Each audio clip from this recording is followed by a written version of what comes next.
कि आप जब राजनीति में आए, शुरुआत में जब राजनीति में आए, तो क्या महत्वाकांक्षा थी, क्या उद्देश्य था कि आप राजनीति में? आपकी राजनीतिक पारिवारिक पृष्ठभूमि रही है, आपने बताया आपके पिताजी विधायक भी रहे हैं। तो इलाहाबाद भेजा था पढ़ने के जी लिए, तो मैं भी आईएएस का सपना लेके इलाहाबाद गया था। जी मेरे पिताजी का भी सपना था। मेरे पिताजी नहीं चाहते थे कि मैं राजनीति में आऊँ।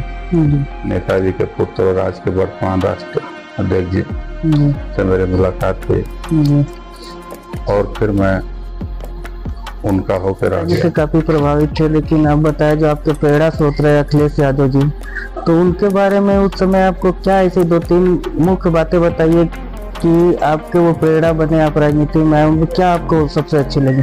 उत्तर प्रदेश में नहीं, देश का पहला express way Lucknow Agra express बनवाया। जी 108 102 एम्बुलेंस चलाया, जी 100 डायल चलाया। जी पुलिस की बेहतर सुविधा लोगों को मिले, इसके लिए उन्होंने अमेरिका से अपने आईपीएसओं को भेज के ट्रेनिंग दिला करके जी और डायल 100 लाख 5 साल का जो उन्हें मौका मिला, विकास तो काफी अच्छे किए, लेकिन कहीं ना कहीं धर्म की राजनीति और भी जो जाति धर्म की राजनीति का ये लगाया गया ठप्पा उस समय, उसके आगे कहीं ना कहीं विकास का काम दब गया।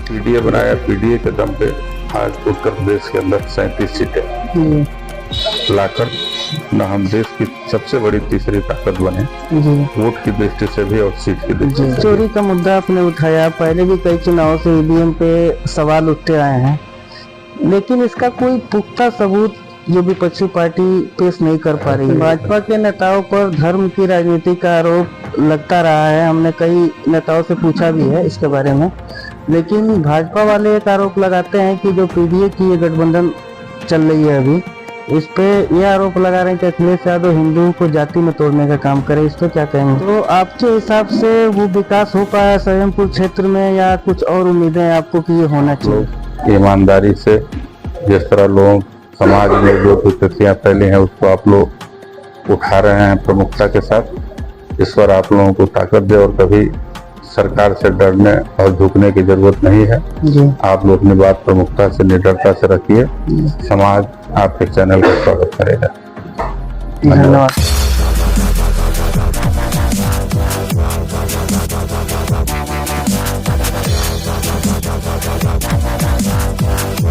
नमस्कार दोस्तों, मैं रवि मिश्रा अपने मिक्सिट लिस्ट के इस प्लेटफॉर्म में आज के पॉडकास्ट में आपका हार्दिक स्वागत करता हूं।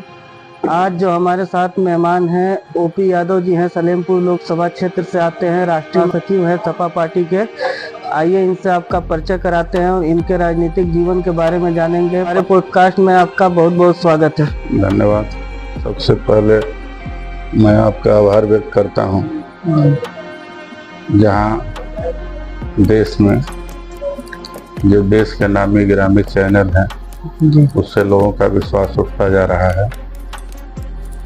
जो छोटे छोटे चैनल हैं सोशल मीडिया के, वो लोगों के आशा और विश्वास के केंद्र बनते जा रहे हैं। जी हम उम्मीद करते हैं कि आपका चैनल समाज में जो विकृतियां फैली है उसको, सरकार की नाकामियों को जनता तक पहुंचाने का काम करेगा। आपके चैनल के प्रति आभार व्यक्त करते हैं, आपके चैनल को शुभकामना देते हैं। सर, सबसे पहले तो अपना एक संक्षिप्त में परिचय बता दीजिए, हमारे जो दर्शक जो नहीं जानते होंगे, बाहरी दर्शक, उनके लिए सर। मेरा नाम ओम प्रकाश यादव है। जी मैंने प्राथमिक शिक्षा स्वामी देवानंद इंटर कॉलेज मठलार से जी और बीए एमए इलाहाबाद विश्वविद्यालय से किया। जी लखनऊ विश्वविद्यालय से एलएलबी किया और एलएलबी करने के बाद मैं समाज सेवा और समाजवादी पार्टी से जुड़ा। जी वैसे तो पारिवारिक राजनीतिक पृष्ठभूमि रही है, जी तो समाजवादी पार्टी से पहले से जुड़े रहे हैं, लेकिन सक्रिय रूप से 2000 के आसपास जी मैं आदरणीय अखिलेश यादव जी जब कन्नौज से सांसद हुए, जी तब से उनके साथ लगातार समाजवादी पार्टी में काम करने का अवसर मिला। 2008 से लेकर के 2010 तक समाजवादी युवजन सभा का राष्ट्रीय सचिव, 2010 से लेकर 15 तक समाजवादी युवजन सभा का राष्ट्रीय महासचिव के रूप में काम किया और 2018 से लगातार समाजवादी पार्टी के राष्ट्रीय कार्यकारिणी राष्ट्रीय सचिव के पद पर जी काम कर रहा है। बाकी समाजवादी पार्टी का जो भी निर्देश होता है जी अपने लोकसभा क्षेत्र के अलावा जी जहाँ भी पार्टी मुझे प्रभारी पर्यवेक्षक के रूप में भेजती है, जी तमाम प्रदेश के विभिन्न जनपदों में जाने का मौका मिला, जी मैं वहाँ जाता हूँ। जी पार्टी द्वारा निर्देशित काम को ईमानदारी और निष्ठापूर्वक करके पार्टी नेतृत्व को उसकी रिपोर्ट सौंपता हूँ। रहा सवाल सलेमपुर का, तो लगातार मैं 2007 से जी सलेमपुर लोकसभा क्षेत्र में जी सलेमपुर लोकसभा क्षेत्र की समस्याओं को लेकर लड़ता रहा। जी 2009 में मैंने पहली बार टिकट मांगा जी जब हरकेवल प्रसाद जी वर्तमान सांसद थे, जी तो राष्ट्रीय अध्यक्ष आदरणीय स्वर्गीय श्री मुलायम सिंह यादव जी ने मुझसे कहा कि बेटा अगली बार तुमको लड़ाएंगे, जी हरकेवल जी वर्तमान सांसद हैं, इनका अंतिम चुनाव है। मैंने हरकेवल प्रसाद जी के लिए रात दिन मेहनत किया। जी हरकेवल प्रसाद जी चुनाव नहीं जीत पाए। जी उसके बाद 2014 में लगातार जनता भी चाह रही थी, नौजवान बड़ी संख्या पर सड़कों पे थे, जी जाति धर्म से ऊपर उठकर सभी जाति और वर्ग के लोग हमारे साथ थे। जी नेतृत्व भी मुझे टिकट देना चाहता था। लास्ट टाइम में पार्टी की कुछ अपनी मजबूरियां रही होंगी, 14 में भी टिकट कटा। 19 में समाजवादी पार्टी और बहुजन समाज पार्टी के समझौते में सीट चली गई। जी 2024 में हमें भरोसा था, नेतृत्व और नेतृत्व ने मुझे भरोसा दिलाया था जी कि हम चुनाव लड़ाएंगे। हमारी तैयारी भी थी, तमाम सर्वे और तमाम रिपोर्ट भी हमारे पक्ष में आए। पार्टी का फिर एक बार फैसला हुआ जी कि हम यहाँ राजभर लड़ाना चाहते हैं। मैंने उसको शर्त स्वीकार किया और पार्टी ने यहाँ राजभर उम्मीदवार दिया। हमारे सभी साथियों ने मेहनत करके समाजवादी पार्टी को विजयश्री दिलाई। मतलब 2024 में आपका जो टिकट कंफर्म होने वाले थे, हर चीज आपके पक्ष में था, तो यहाँ जातिगत समीकरण पे आके बात ठीक है, राष्ट्रीय अध्यक्ष का निर्देश था, पीडीए को मजबूत करना था। जी पूरे प्रदेश में उन्होंने तय किया, स्ट्रेटजी बनाई कि हम यादव नहीं लड़ाएंगे। जी तो उनका निर्णय जो भी हुआ स्वीकार हुआ। जी आपने बहुत अच्छे से अपने बारे में अपना परिचय बताया, शुरुआती राजनीतिक जीवन से लेके क्या क्या आपकी महत्वाकांक्षा सारा आपने बताई। सर, आपसे मेरा जो पहला सवाल रहेगा ये रहेगा कि आप जब राजनीति में आए, शुरुआत में जब राजनीति में आए, तो क्या महत्वाकांक्षाएं थी, क्या उद्देश्य था कि आप राजनीति में, आपकी राजनीतिक पारिवारिक पृष्ठभूमि रही है, आपने बताया आपके पिताजी विधायक भी रहे हैं, तो उस समय क्या उद्देश्य लेके आए थे आप राजनीति में युवा? देखिए, जब हमारे पिताजी ने हमको इलाहाबाद भेजा था पढ़ने के लिए, तो मैं भी आईएएस का सपना लेके इलाहाबाद गया था। जी मेरे पिताजी का भी सपना था। मेरे पिताजी नहीं चाहते थे कि मैं राजनीति में आऊँ, जी लेकिन मेरी मुलाकात इटावा के सम्मेलन में मैं चला गया जी साथियों के साथ, और वहाँ उस समय नेताजी के पुत्र और आज के वर्तमान राष्ट्र अध्यक्ष जी जी से मेरी मुलाकात हुई, जी और फिर मैं उनका होकर रह गया और लगातार उनके नेतृत्व में काम करता रहा। जी फिर राजनीति में पारिवारिक पृष्ठभूमि रही, लोगों से रिश्ते रहे, तमाम लोगों के दबाव भी थे।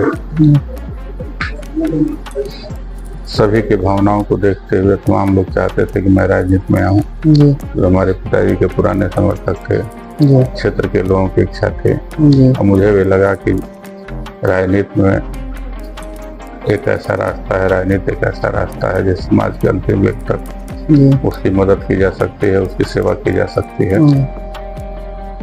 और अपने लोगों के साथ मजबूती से लगकर मैंने सेवा करने का काम भी किया। लोगों के सुख दुख में पहुंचा, जितना संभव हो सकता था उनकी मदद किया। जी नेताजी कहते थे कि समाजवादी पार्टी में जब नौजवान आएंगे, जी समाजवादी पार्टी में जब पढ़े लिखे लोग आएंगे, जी तो समाजवादी पार्टी नौजवानों की पार्टी हमेशा रहेगी। समाजवादी पार्टी कभी बूढ़ी नहीं होगी। जी तो डॉक्टर लोहिया के विचार, जयप्रकाश नारायण के विचार, अपने पिता श्री सुरेश यादव जी के विचार, नेताजी के विचारों से प्रभावित होकर जी राजनीति में आया। आज माननीय अखिलेश यादव जी के नेतृत्व में लगातार 25 वर्षों से काम कर रहा हूँ जी और मुझे प्रसन्नता है कि नेता का आशीर्वाद मुझ पे है, जी हमारे नेता का विश्वास मुझ पे है। बाकी राजनीति में MP MLA बनना जीवन का कोई मकसद नहीं। जी MP MLA एक ठहराव हो सकता है। MP MLA बनने के बाद लोगों की मदद हो सकती है, थोड़ा विकास अच्छे से आदमी करा सकता है, जी लेकिन नेता बनने के लिए MP MLA होना जरूरी है। मतलब आपको पद की लालसा नहीं है, सेवा भाव से काम करते हैं पार्टी के लिए। जी आपने बताया नेताजी से काफ़ी प्रभावित थे, लेकिन आप बताया जो आपके प्रेरणा स्रोत रहे अखिलेश यादव जी, तो उनके बारे में उस समय आपको क्या ऐसी 2-3 मुख्य बातें बताइए कि आपके वो प्रेरणा बने, आप राजनीति में आए, उनमें क्या आपको सबसे अच्छी लगी? इससे पहले अखिलेश यादव जी की युवा सोच। जी अखिलेश यादव जी की सोच जो है समाज के प्रति बहुत अच्छी है। जी जब उनको मौका मिला जी तो आपने देखा कि उत्तर प्रदेश के अंदर जी उन्होंने विकास की गंगा बनाया। जी उत्तर प्रदेश में नहीं, देश का पहला एक्सप्रेसवे लखनऊ आगरा एक्सप्रेस बनवाया। जी 108 102 एम्बुलेंस चलाया, जी 100 डायल चलाया। जी पुलिस की बेहतर सुविधा लोगों को मिले, इसके लिए उन्होंने अमेरिका से अपने IPSओं को भेज के ट्रेनिंग दिला करके जी और डायल 100 लागू किया। 1090 चलाया। उत्तर प्रदेश के अंदर जो लोक भवन बनाया, जी एक मॉडल के रूप में प्रस्तुत किया। जी भारतीय जनता पार्टी गंगा नदी के सफाई का नाटक करती है। हमारे नेता लखनऊ ने गोमती नदी को साफ न केवल किया, बल्कि इतना सुंदर पिकनिक स्पॉट वहाँ बनाया, रिवर फ्रंट बना करके एक मॉडल पिच किया देश के अंदर। जब उनको मौका मिला तो नौजवानों के लिए उन्होंने लैपटॉप दिए। जब उनको मौका मिला तो उन्होंने कन्या विद्याधन दिया, बेरोजगारी का भत्ता दिया और प्रदेश के अंदर बिजली से लेकर के नौकरी के क्षेत्र से लेकर के IT सेक्टर में बड़े पैमाने पे उन्होंने काम किया।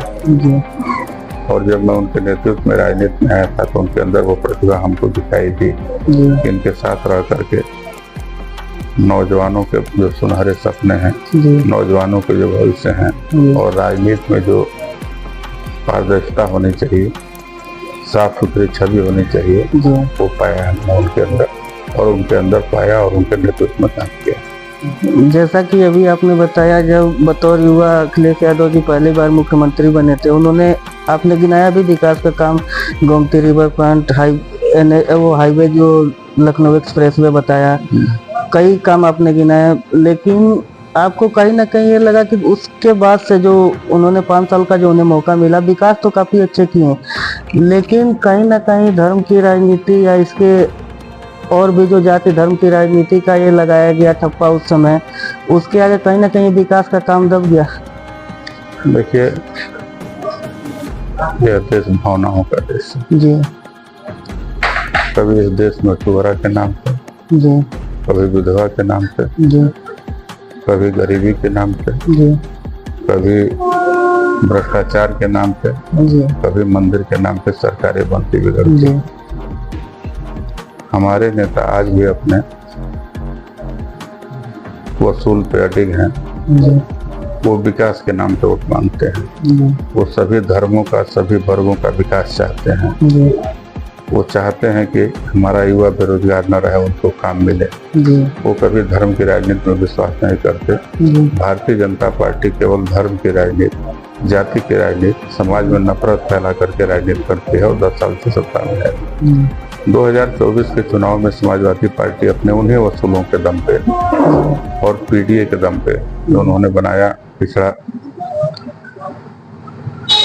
तो उन PDA बनाया, PDA के दम पे आज उत्तर प्रदेश के अंदर 37 सीटें लाकर न हम देश की सबसे बड़ी तीसरी ताकत बने, जी वोट की दृष्टि से भी और सीट की दृष्टि जी। से भी।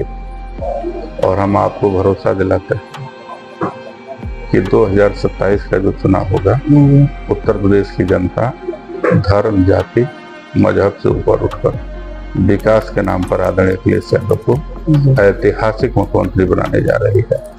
जिस तरह भारतीय जनता पार्टी के कुकर्म जनता के बीच आ चुके हैं, भारतीय जनता पार्टी के नेताओं को आपस में टकराव, जिस तरह भारतीय जनता पार्टी के लोग आपस में बयानबाजी कर रहे हैं, दो डिप्टी सीएम में बन नहीं रही है, विकास का कोई काम नहीं हो रहा है, नौजवान रोजगार मांगने जा रहा है तो लाठी मिल रही है, जी किसी के भ्रष्टाचार के खिलाफ आप सड़क पर उतर रहे हैं तो उसके ऊपर फर्जी मुकदमे लिखे जा रहे हैं, जेल में डाले जा रहे हैं। जी ये सब जनता देख रही है। प्रधानमंत्री जी अभी बिहार के दौरे पर गए थे, किसी कार्यकर्ता ने, उत्साही कार्यकर्ता ने कांग्रेस पार्टी के गाली दे दिया होगा। जी गाली देना बिल्कुल गलत है। जी किसी भी राजनीतिक व्यक्ति को किसी भी राजनीतिक व्यक्ति के खिलाफ उसके व्यक्तिगत जीवन में कुछ नहीं बोलना चाहिए जी और गाली का कोई स्थान नहीं है। जी लेकिन नरेंद्र मोदी जी जिस तरह घड़ियाली आंसू बिहार में है, क्या उन्होंने सोनिया जी को क्या नहीं कहा, प्रियंका जी को क्या नहीं कहा, जी राहुल गांधी को क्या नहीं कहा, और देश के तमाम विपक्ष के नेताओं को उन्होंने गाली दिया। सबसे बड़ी गाली नीतीश कुमार जो उनके गठबंधन में हैं, जी उनको कहा कि नीतीश के डीएनए में ही दोष है। जी उससे बड़ी गाली कोई होगी? और जब उनको गाली दी गई, किसी ने दिया, तो आज उनको बुरा लग रहा है। तो कहीं ना कहीं आप ये कहना चाह रहे हैं गाली भी दो प्रकार से एरो ले रहे हैं, अपने लिए घड़ियाली आंसू बहा रहे हैं और दूसरों पे अटैक कर रहे हैं। लेकिन जनता इस बात को जान गई है कि घड़ियाली आंसू बहा रहे हैं, जी और जनता आज इंडिया गठबंधन के साथ पूरे देश के अंदर मजबूती के साथ खड़ी है। जी भारतीय जनता पार्टी 29 तक सरकार नहीं चला पाएगी, जी प्रधानमंत्री नरेंद्र मोदी 29 तक प्रधानमंत्री नहीं रह पाएंगे। जी और इसलिए कि दो जो इनके सहयोगी दल हैं, जी कभी भी वो इनसे हाथ खींच सकते हैं, और जिस दिन हाथ खींचेंगे इनकी सरकार गिर जाएगी। बहुत बड़ी बात बताई, जो 37 सीटें जीत के देश में तीसरे नंबर की पार्टी रही, केवल एक प्रदेश में सपन है। उसके बाद से जो 37 सीटों की जो जीत हुई है, काफी भारी जीत हुई है। उत्तर प्रदेश में पहली पार्टी बनी लोकसभा में, तो इसमें आप क्या पीडीए का योगदान मानते हैं? देखिए, इसमें पीडीए जी बड़ी संख्या में जी पीडीए के लोगों ने जी अखिलेश यादव जी पर भरोसा किया, जी अखिलेश यादव जी के नेतृत्व पे, उनके कार्यों पे भरोसा किया, जी और पीडीए ने पीडीए की ताकत दिखाई। और न केवल हम 37 सीट जीते, बल्कि भारतीय जनता पार्टी ने बेईमानी से 5 सीटें हमें हरा दिया, जी नहीं तो हम आज 50 के ऊपर होते। जी 5 सीटें तो और हराया, बेईमानी से बहुत कम अंतर से हराया, जी बाकी और जगह बेईमानी किया। जी और आज देश की जनता के सामने जिस तरह इन लोगों का पोल खुल रहा है, जी ये लोग वोट चोरी करके सरकार बनाते हैं, जी और पूरा जनता सड़कों पर नारा लगा रही है कि वोट चोर गद्दी छोड़ो। तो वोट चोरी करके लगातार 10 साल से सत्ता में है। अब जनता इसको जान चुकी है, कोई वोट चोरी अब नहीं चलेगा। जनता एकदम मुस्तैद है, लाठी लेके बूथ पे खड़ी रहेगी, कोई इनकी चाल चलने वाली नहीं है। वोट चोरी का मुद्दा आपने उठाया, पहले भी कई चुनावों से ईवीएम पे सवाल उठते आए हैं, लेकिन इसका कोई पुख्ता सबूत जो विपक्षी पार्टी पेश नहीं कर पा रही है। बताइए, ईवीएम जो देश बनाता है वहाँ बैलेट से चुनाव होता है। ईवीएम जो देश बनाता है वहाँ बैलेट से, हर जगह बैलेट से चुनाव होता है। जब अगर इतने ईमानदार प्रधानमंत्री जी हैं, जी उनकी सरकार इतनी ईमानदार है, जी उनको अपने कामों पे इतना भरोसा है, जी तो क्यों नहीं विपक्ष की बात मान के ईवीएम हटा करके बैलेट से चुनाव करा रहे हैं? तमाम प्रमाण मिले, तमाम सबूत मिले, तमाम लोगों ने आरोप लगाए, और प्रधानमंत्री जी को जब इतने आरोप लग चुके हैं तो उनको बैलेट से चुनाव कराना चाहिए, लेकिन वो नहीं कराएंगे। उनको पता है कि खेल कहाँ से हो रहा है। हम 37 सीट जीते हैं, फिर भी हम कह रहे हैं कि बैलेट से चुनाव हो। ईवीएम में धोखा है, ईवीएम नहीं होता, बैलेट होता, तो हम 60 सीटें ऊपर जीते होते। चुनाव आयोग पे भी काफी आरोप लगाए अभी राहुल गांधी जी ने, विपक्ष के नेताओं ने, अखिलेश यादव जी ने भी बोला। लेकिन चुनाव आयोग का कहना यह है कि इतने बड़े देश में अभी बैलेट पेपर से चुनाव करना बहुत ही मुश्किल है, इसलिए ईवीएम से चुनाव करा जाता है। इस पे क्या कहेंगे? आजादी के बाद जी बहुत कम संसाधन मिले थे हमको, जी और बहुत कम संसाधनों में जी हिंदुस्तान ने कारखाना बनाना शुरू किया, जी रेल बनाना शुरू किया, हवाई जहाज बनाना शुरू किया, जी गन बनाना शुरू किया, और उस बैलेट पे ही तो चुनाव होता था। जी इसके पहले जब से ईवीएम नहीं लागू था, इसके पहले बैलेट पे ही चुनाव हुआ ना लगातार, जी और सरकारें बदली बिगड़ी। जी क्योंकि आज कौन सी, आज जब देश इतना आधुनिक हो गया, देश में इतनी तरक्की हो गई, तो आज कौन सी ऐसी स्थिति है कि बैलेट से चुनाव नहीं हो सकता है। भाजपा के नेताओं पर धर्म की राजनीति का आरोप लगता रहा है। हमने कई नेताओं से पूछा भी है इसके बारे में, लेकिन भाजपा वाले एक आरोप लगाते हैं कि जो पीडीए की ये गठबंधन चल रही है अभी, इस पे यह आरोप लगा रहे हैं कि अखिलेश यादव हिंदुओं को जाति में तोड़ने का काम करे। इस पे क्या कहेंगे? हिंदू कोई शब्द नहीं है। जी हिंदू कोई शब्द है? कोई सब नहीं है जी, सनातन कोई शब्द धर्म नहीं होता है। है जी। धर्म सनातन, जी हिंदुस्तान में रहने वाले हर व्यक्ति हिंदू है। हर व्यक्ति हिंदू है। जी तो पहली चीज। दूसरी चीज कि जो लोग दबे थे, सताए थे, जी जो लोग दबे थे, कुचले थे, सताए थे, उनको हमने इकट्ठा किया। जी और पीडीए का मतलब पीड़ित, पिछड़ा, जी डी का मतलब दलित, दलित, ए का मतलब अल्पसंख्यक, आदिवासी, जी अगड़ा। जी ठीक? जी तो जो ब्राह्मण हैं, ठाकुर हैं, जो दुखी हैं, पीड़ित हैं, कमजोर हैं, वो भी हमारे पीडीए में। जी। मतलब आप तीनों वर्ड के दो सेंटेंस बता रहे हैं। हाँ, जी हमारे पीडीए का बहुत बड़ा मतलब है। जी भारतीय जनता पार्टी को पता ही नहीं कि पीडीए का क्या मतलब है, जी लेकिन हमारे पीडीए में सब कुछ है, जी और सभी लोग हैं, समाज के सभी जाति, वर्ग, धर्म, किसी के विरोधी नहीं है। जी वो सभी दबे कुचले पिछड़े लोग जो किसी जाति के हों, जी हम सबको इकट्ठा किए हुए हैं और उनके विकास की लड़ाई लड़ रहे हैं। और हमारे नेता ने उनको इकट्ठा किया, उनका आह्वान किया है, जी और सारे लोग समाजवादी पार्टी के साथ हैं। और पूरा पीडीए परिवार एक होकर के 2027 में प्रचंड बहुमत की सरकार बना करके आदरणीय अखिलेश यादव जी को उत्तर प्रदेश का मुख्यमंत्री बनाएगा। जी।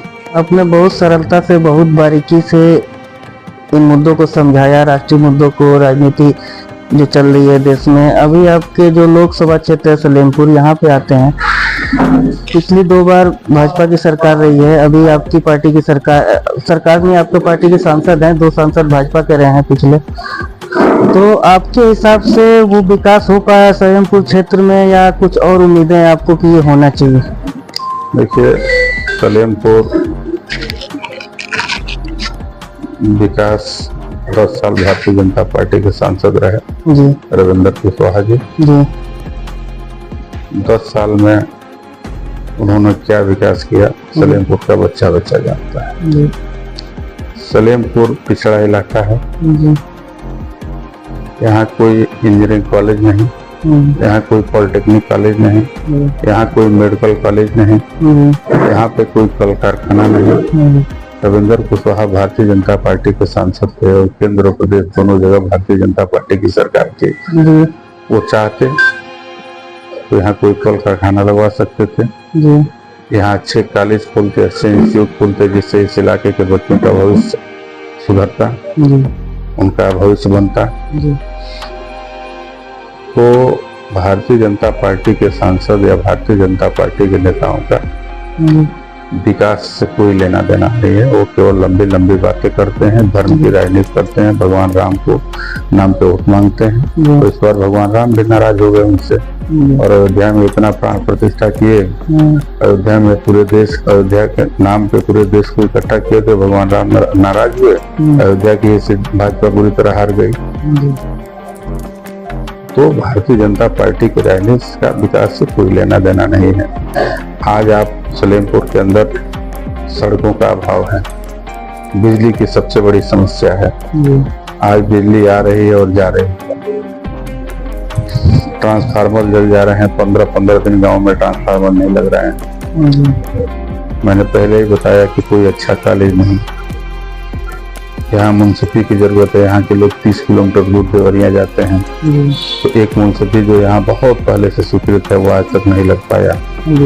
समाजवादी पार्टी की सरकार में ITI बना, आज चल रहा है। समाजवादी पार्टी की सरकार में स्वीकृत कन्या महाविद्यालय और कन्या इंटर कॉलेज जो यहाँ जमीन के अभाव में मझौली मिला, वो चल रहा है। समाजवादी पार्टी की सरकार में अग्निशमन केंद्र पास था जो अब बना, चल रहा है। लेकिन भारतीय जनता पार्टी बताए कि उनके सांसद और विधायक मंत्री बताएं कि उन्होंने क्या क्या किया 10 साल की सरकार में। हमारी पार्टी के जो सांसद चुने हैं, एक तो विपक्ष के सांसद हैं और अभी 1 साल उनको हुआ, 2024 से चुना गया। तो 1 साल हुआ उनको, कैसे आप उनके ऊपर कोई आरोप लगा सकते हैं?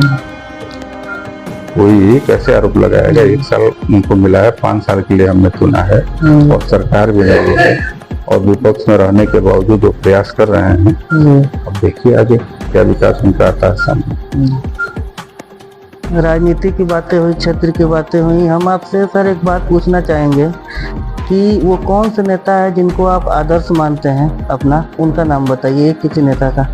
वो हमारे नेता स्वर्गीय मुलायम सिंह यादव जी और वर्तमान में राष्ट्रीय अध्यक्ष आदरणीय अखिलेश यादव जी। ये तो आपके पार्टी के नेता है जिनको आप प्रेरणा स्रोत मानते हैं, आदर्श मानते हैं। विपक्ष में पूरे देश में कोई एक ऐसा नेता जो आपको पर्सनल मतलब उसका विचार अच्छा लगता है या उसके काम अच्छे लगते हैं? राहुल गांधी। राहुल गांधी।